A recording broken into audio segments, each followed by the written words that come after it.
မြတ်စွာဘုရားရှင်နဲ့ယဟန္တာရှင်မြတ်တွေရဲ့ဓာတ်တော်တွေထာပနာထားတဲ့ဇေတော်မြတ်ကြီးအားတန်စရာကောင်းလောက်အောင်ဆူတောင်းပြေတယ်ဆိုတဲ့ဖရာကြီးလာရောက်ဖူးမြော်ရင်ရှမ်းပြည်နယ်ရောက်သွားတယ်လို့ခန်းစားရစီမဲ့ဓာတ်တော်မူတော်ကံကူဇေတော်မြတ်ကြီးဒီဖရာကြီးကတော့မင်္ဂလာတုံပလဲမြို့တက်မှာတည်ရှိတဲ့ဗဒမြားကျောင်းတော်ရာတွေကဓာတ်တော်မူတော်ကံကူဇေတော်မြတ်ကြီးပဲဖြစ်ပါတယ်ဓာတ်တော်မူတော်ကံကူဇေတော်မြတ်ကြီးဟာမင်္ဂလာတုံပလဲမြို့တက်မှာတည်ရှိပါတယ်ရန်ကုန်မြို့ထဲကနေ YBS CB လာမယ်ဆိုရင်တော့ပလဲလန်းစုံမှတ်တိုင်မှာဆင်းရမှာဖြစ်ပါတယ်ပလဲလန်းစုံမှတ်တိုင်ကနေဆိုင်ငယ်ကယ်ရီ CP 2မိုင်နီးပါးလောက်သွားရပါတယ်စိမ့်ဆိုတဲ့တပ်ပင်တွေနဲ့ကွန်ကရစ်လမ်းလေးကသွားရတာလည်းအဆင်ပြေလှပါတယ်မိနစ်အနည်းငယ်လောက်စီးလိုက်တာနဲ့ဗဒမြားကျောင်းတော်ရာတွေကဓာတ်တော်မူတော်ကံကူစီတော်မြတ်ကြီးကိုရောက်ရှိလာခဲ့ပါတယ်ဒါကတော့မြမပိတုကလက်ရမြောက်လုံးလာတဲ့အဝင်မအူကြီးဖြစ်ပါတယ်အချဲကိုဝင်သွားလိုက်တာနဲ့စီဒီဖြူဖြူလေးတွေကိုတာယာတက်တယ်စွာဖုံးမြွယ်ရပါတယ်ဒီပတ်ဝန်းကျင်ဟာတန်ရှင်းလက်ဆက်တဲ့လေပြေလင်းချင်းတွေလဲခွင်းစီးနေတဲ့အတူစီဒီဖြူဖြူလေးတွေကရန်ကုန်မြို့ပြမဟုတ်ဘဲအခြားဒေသတစ်ခုကိုရောက်ရှိသွားတယ်လို့ခန်းစားရမှာပဲဖြစ်ပါတယ်ဥပမာပေးရရင်ရှမ်းပြည်နယ်တောင်ကြီးကိုရောက်သွားတယ်လို့မန္တလေးကိုပဲရောက်သွားတယ်လို့ခန်းစားရပါတယ်ပထမဆုံးအနေနဲ့ဓာတ်တော်မူတော်ကံကူစီတော်မြတ်ကြီးအတွင်းကရုပ်ပွားတော်မြတ်ကြီးတွေကိုကျွန်တော်ဝင်ရောက်ဖုံးမြှော်ပါတယ်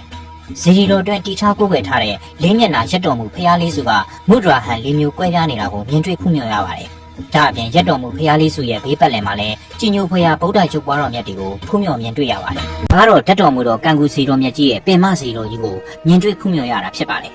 ဇီတော်မြတ်ကြီးကဗကံဖျားတွေရဲ့ပုံစံ၃မျိုးကိုမှီငန်းပြီးတည်ထားပါတယ်ညံတော်108ပေအမြင့်မှာအောက်ခြေကိုအနန္ဒာဖျားပုံစံလှိုင်ကူတပွဲအလဲပိုင်းကိုဆူလာမဏိအချက်ပိုင်းကိုတပ်ပိညုဖျားပုံစံတည်ထားခြင်းဖြစ်တယ်လို့သိရပါတယ်တကယ့်ကိုပကံဖျားကြီးကိုဖုံးမြှော်ရတယ်လို့ခန်းစားရပါတယ်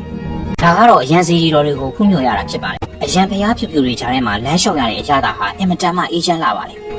တင်မစီတော်ကြီးကိုဘုံ9ဆင့်ရှိတဲ့မြမယူရထီတော်တွေအရန်စီတော်တွေကိုရှမ်းယူရထီတော်တွေနဲ့ပူဇော်ထားတယ်လို့သိရပါတယ်တကယ့်ကိုရှမ်းပြည်နယ်ကဖျားတွေကိုဖုံးမြှော်ရတယ်လို့ခန်းစားရပါတယ်ဒါကတော့ဓာတ်တော်မူတော်ကံကူစီတော်မြတ်ကြီးကိုတည်ထားခဲ့တဲ့ရန်ကုန်မြို့စင်မိုင်ကုန်းဗဒမြားဆရာတော်ဦးတုံနရရဲ့ပုံတော်ဖြစ်ပါတယ်မြေကအကျယ်ရှိဧကမှာဇေတော်ကြီးတစုနဲ့အရန်ဇေဒီပေါင်းအစု190စုစုပေါင်း181စုတည်ရှိပြီးကြာမြင့်ချိန်3နှစ်နီးပါးအချိန်ယူတည်ထားခဲ့ရတယ်လို့သိရပါတယ်ဒါအပြင်ရှမ်းပြည်နယ်အဆက်ဓာတ်တော်တောင်ကမြတ်စွာဘုရားရှင်ရဲ့ဓာတ်တော်မူတော်အချုပ်ကိုပင့်ဆောင်ထားပနာပြီးတည်ထားတယ်လို့သိရပါတယ်ထာပနာထားတဲ့အထက်မှာတော့ရှင်မဟာမောက္ကလန်နဲ့အရှင်တိဝလိယဟန္တာကိုရောမြတ်ကြီးတွေရဲ့ဓာတ်တော်မူတော်တွေလည်းပါဝင်တယ်လို့သိရပါတယ်။ဖះကြီးရဲ့ပရဝံကခြေဝင်းပြီးအေးချမ်းသာယာလှပါတယ်။ဖះကြီးဝင်းအတွင်းမှာတော့ကံတော်မင်္ဂလာတွေကိုလည်းတာယာလှပစွာမြင်တွေ့ရပါတယ်။ကံရဲ့အလယ်မှာတော့တူနိုင်မရဓာတ်တော်တိုက်ကိုဖူးတွေ့ရပါတယ်။ကံတော်လေကဓာတ်တော်တိုက်မှာတော့မြတ်စွာဘုရားရှင်နဲ့ယဟန္တာကိုရောမြတ်ကြီးတွေရဲ့ဓာတ်တော်မူတော်တွေကိုဖူးမြော်ရပါတယ်။စီးပွားရေးလူမှုရေးခက်ခဲတွေနဲ့ကံစားတာနေပါနေရင်ဓာတ်တော်မူတော်ကံကူစီတော်မြတ်ကြီးကိုဖူးမြော်ဆုတောင်းခြင်းအဖြစ်ကံညံ့နေပပျောက်စေတယ်စီးပွားလက်လာပါတိုးတက်စေပြီးအလုတ်အကင်တွေအဆင်ပြေစေတယ်လို့ယုံကြည်ကြပါတယ်ဒါကြောင့်ရန်ကုန်မြို့အပါအဝင်ရနီးရဝေးကဖျားဘူးတွေနဲ့စီကားနေတတ်ပါတယ်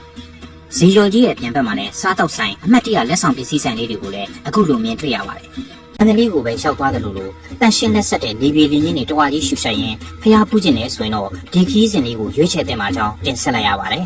ဒီဗီဒီယိုလေးကတော့ဒီလောက်ပါပဲလူချင်းမင်းတို့အနေနဲ့ဓာတ်တော်မူတော်ကံကူစေတော်မြတ်ကြီးနဲ့ပတ်သက်ပြီးအမှတ်တရတွေရှိခဲ့ရင်အောက်ကကွန်မန့်မှာမှတ်ချက်ပေးခဲ့ကြပါဦးနောက်ထပ်ဗီဒီယိုတွေမှာထပ်မံဆုံတွေ့ကြအောင်ပါ